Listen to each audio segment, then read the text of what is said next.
Psicoscopio, audiovisual institucional de la Facultad de Psicología. Tercer año en línea acercando a la comunidad temas de actualidad psicológica. Psicoscopio número 22. Bienvenidos. La nueva legislación implica un cambio sustancial en el sistema de salud mental argentino, que incluye el enfoque de derechos humanos como un elemento innovador en los dispositivos de tratamiento. Sobre este tema, el pasado 23 de septiembre, disertó en nuestra facultad el director nacional de Salud Mental y Adicciones, licenciado Yago Dinela. Para seguir contribuyendo desde nuestra facultad a la consolidación del nuevo modelo en salud mental, compartimos aquí las ideas más destacadas desarrolladas por el licenciado Dinela. De modo tal que cuando hablamos de la intersección entre salud mental y derechos humanos, es importante hacer una primera mención, y es que luego del retorno a la democracia fueron las organizaciones, como las abuelas de Plaza de Mayo, las madres de Plaza de Mayo, luego los hijos, los agrupamientos de familiares, como de hecho el CELS, es una organización, nació como una organización de familiares de víctimas del terrorismo de Estado, de modo tal que todo el desarrollo de organizaciones de derechos humanos en los años 80 fue la que promovió la inclusión del tema salud mental en las problemáticas que ellos abordaban vinculadas a las políticas de reparación y memoria producto del proceso autoritario de la última dictadura militar. Luego sí, sobre fines de los años 80, se inician una serie de experiencias cuyo hito más importante es la reforma que se produce en la provincia de Río Negro, y se empiezan a dar experiencias provinciales, locales, zonales, de reforma, como se le dice. Estos procesos de reforma que se dieron en los años 80, a fines de los años 80, inicio de los 90, tuvieron una contrariedad desde el punto de vista social, y era la retirada del Estado. Es decir, en la medida que en el ámbito PSI se iban dando algunas experiencias como las que contaba recién, el Estado estaba en una política de desinversión respecto del ámbito de la salud pública por considerarla justamente un ámbito de gasto y no de inversión, digamos. Es decir, en la concepción de que lo que el Estado erogaba económicamente en salud era un gasto público, en esa concepción estos movimientos antimanicomiales se encontraron a contrapelo de un Estado que estaba yéndose del ámbito de la salud pública, no solo del ámbito de la salud mental, pero siendo el ámbito de la salud mental un espacio marginal dentro del espacio de la salud pública, aún más. Una prueba, para solo dar una, de esto, es que justamente en el año 89 se decide cerrar la Dirección Nacional de Salud Mental. En el marco del achicamiento del Estado, todos los ministerios tuvieron que achicar su infraestructura, su estructura administrativa. Esa estructura administrativa, en el caso del Ministerio de Salud de la Nación, en ese momento se llamaba Ministerio de Salud y Ambiente, lo primero que sacó fue una serie de direcciones vinculadas a la promoción de la salud y a la salud mental. Toda la década del 90 y todo el primer decenio de este siglo, y suena feo decirlo, pero también, y de este milenio que estamos empezando, hasta el año 2010, nuestro país no tuvo un organismo nacional jerarquizado para la política pública de salud mental. Recién en abril del año 2010, y en base a una propuesta que provenía de las mismas personas, de los mismos impulsores de lo que era en ese momento un proyecto de Ley Nacional de Salud Mental, se crea en abril del año 2010 la Dirección Nacional nuevamente, y en esta creación de esta dirección se pone como eje central el enfoque de derechos. Es decir, en el mismo decreto que crea la Dirección Nacional de Salud Mental, y adicciones. Ahora vamos a hablar un ratito de eso también, qué implica esto de salud mental y adicciones. Digo, en esa creación que se da en abril del año pasado, lo que sucede es que se pone en el centro de la política pública el enfoque de derechos. En ese momento, cuando se crea la Dirección Nacional, se contaba con un proyecto de ley nacional de salud mental que tenía media sanción por parte de la Cámara de Diputados, una media sanción que había sido por unanimidad, muy importante porque más de 200 diputados de todas las bancadas, de todas las corrientes políticas habían votado ese proyecto, sin ninguna negativa, sin ningún voto en contra. Y estaba en tratamiento en el Senado con un fuerte lobby de las corporaciones psiquiátricas que se negaban a la aprobación del proyecto y planteaban críticas para con el mismo, y también algunos laboratorios medicinales que creían que la ley los perjudicaba. El proyecto tuvo tratamiento en el Senado, pasó por una comisión muy tumultuosa que fue la Comisión de Salud, que llevó a todas estas personas a que expusieran sus críticas, también llevó a todos los que movían que la ley estuviera, así que fueron sesiones maratónicas, tumultuosas, con gente que se peleaba, se arrancaba los pelos, cosas así, y terminó esto bajando al recinto y votándose la Ley Nacional de Salud Mental en el recinto del Senado el 25 de noviembre del 2010. También todos los senadores la votaron a favor, a excepción de uno que se abstuvo de votar.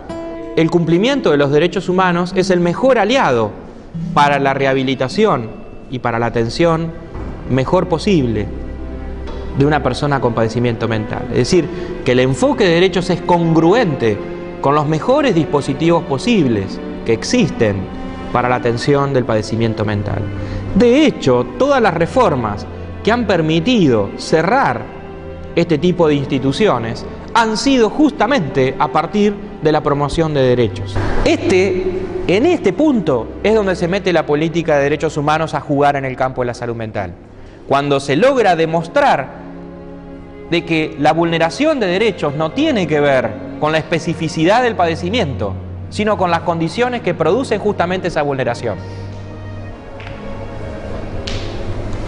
Lo que hace que esta persona esté en el hospicio es la vulneración sistemática de sus derechos y no su cuadro patológico.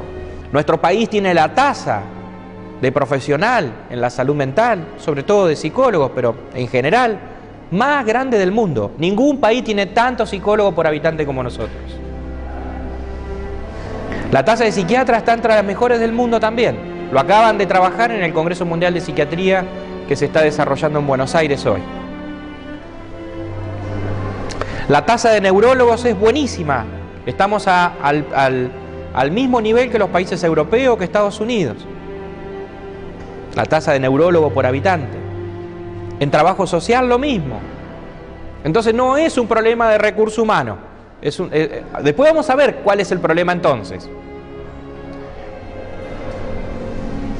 3 de cada 4 personas en este país, por lo tanto, no reciben atención por razones ajenas a la falta de profesionales. Es otra razón. ¿Qué quiere decir esto? De que las personas tienen padecimientos mentales, pero no llegan a los servicios o a los profesionales. Ese es el principal problema de salud pública y no tanto lo manicomial, tema por el cual ya tenemos que empezar a superar. Efectivamente, las personas que terminan en el hospicio terminan como rehenes de un sistema que vive de ellos. No vive para ellos, vive de ellos. Y esto es cierto. Creo que por ahí va la intervención recién del colega. Pero tenemos un problema mayor, y es que la población que padece y que no está en el hospicio está sola, aún siendo nosotros muchos. Les voy a un ejemplo concreto. La ciudad de Buenos Aires tiene la tasa de psicólogos más grande del mundo. Tiene un psicólogo cada 127 habitantes. sea que cada 120 y pico tipos, uno es psicólogo. Hay más psicólogos que taxistas, que lo que quieran. En la ciudad de Buenos Aires es muy difícil ponerse de novio con alguien que no sea psicólogo o psicóloga. Es extremadamente complejo acceder a una relación sin tener que comerse el coco con...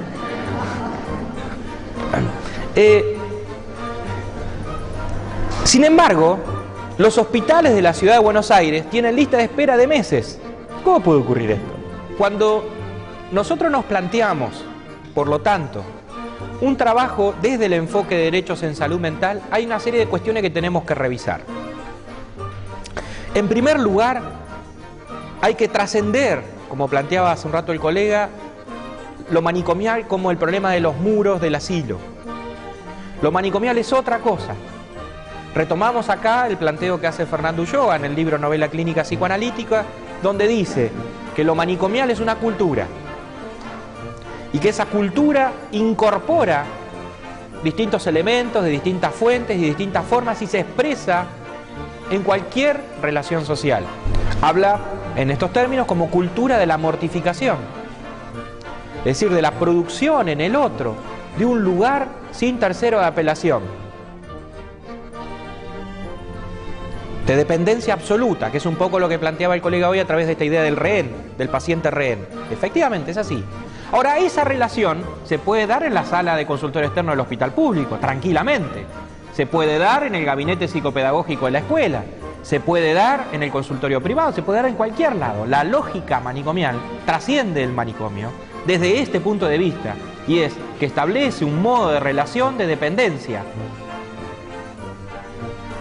En ese punto es cierto que se trata de una reforma que trasciende el cierre de los manicomios.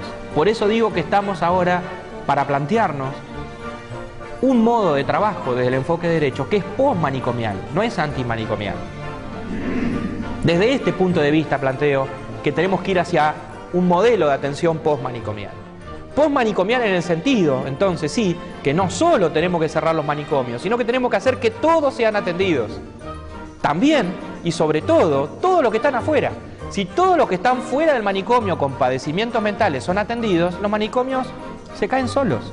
Ni siquiera hay que ir a cerrarlos. Atención desde el campo que debe hacerse, que es el sociosanitario. ¿No? La ley anticipa algo que se viene, sin dudas, en este país, y es que las personas que tienen uso problemático de sustancias hay que atenderlas, no excluirlas, ni castigarlas. Que el castigo no redunda en una mejora de la atención, ni en un mejoramiento del estado de salud, ni en la relación de la persona con la sustancia. La ley hace una serie de planteos respecto de los derechos que tienen las personas, sean o no pacientes, ahora vamos a hablar de eso, frente a los servicios, frente a los juzgados, frente a todo el sistema o al aparato estatal. Y dice que la función del Poder Judicial es una función de garantización de los derechos de la persona, no de control de la vida de la persona, no de tutelaje de la persona, sino de garantización de sus derechos. Y que la función del Poder Ejecutivo es atenderla, no controlarla. Es decir, establece estas dos funciones claramente para estos dos poderes del Estado. Y las modifica sustancialmente. Hasta la Ley de Salud Mental, la función del Poder Judicial para las personas con padecimiento mental, sobre todo las insanas, era controlarlas, que no produzcan daño. Y la función del Poder Ejecutivo era cumplir la orden judicial de controlarlas. La ley rompe ese molde.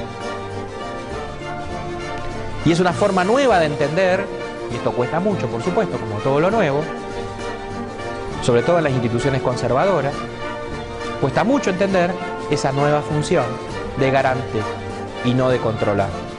La filmación de toda la conferencia está disponible en nuestro sitio web www.siche.unc.edu.ar. Este fue Psicoscopio número 22, audiovisual institucional de la Facultad de Psicología, Universidad Nacional de Córdoba, Argentina. Nos reencontramos en nuestra próxima emisión. Hasta entonces.